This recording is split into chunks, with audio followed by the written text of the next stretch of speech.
Luxury Curb. É sobre ele que vamos falar. Hoje o episódio está começando daqui. O cenário está passando por algumas mudanças, mas isso fica para outro momento. Por enquanto isso acontecia. Eu comecei a produzir alguns Curbs novos e honestamente, eles ficaram muito melhores do que eu esperava. Esse primeiro foi completamente no improviso. A ideia era fazer um banco de algum lugar luxuoso ou uma saliência de um prédio luxuoso, sabe? A estrutura já estava pronta antes do vídeo começar, então eu fui direto para os ladrilhos. E nada aqui tinha medida, foi tudo no olho. Cada peça foi alinhada conforme o espaço deixava. Eu ia colocando e vendo se daria certo. Aqui começa a aparecer a estética que eu realmente queria.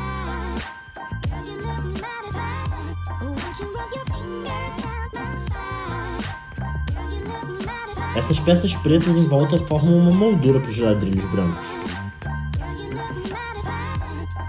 Obviamente, tape embaixo.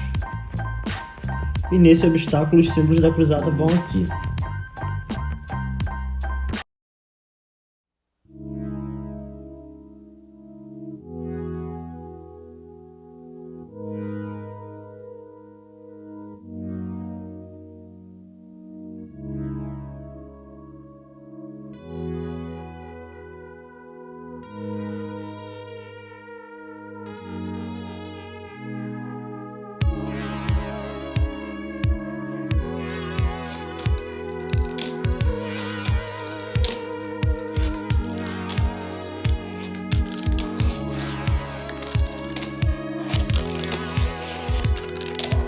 Mas depois de usar ele, eu comecei a reparar alguns problemas.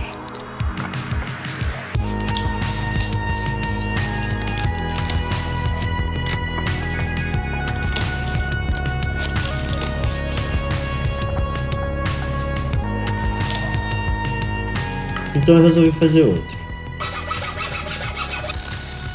Só que dessa vez, mais planejado.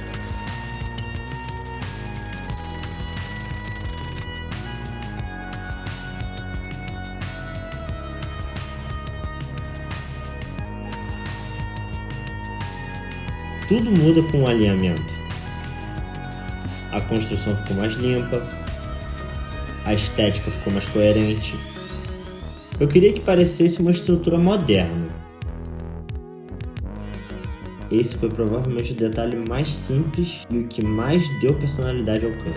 Agora os símbolos aparecem um em cada ponta da base e dos dois lados.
E como descobrimos no último episódio, ainda tem muita coisa para explorar aqui.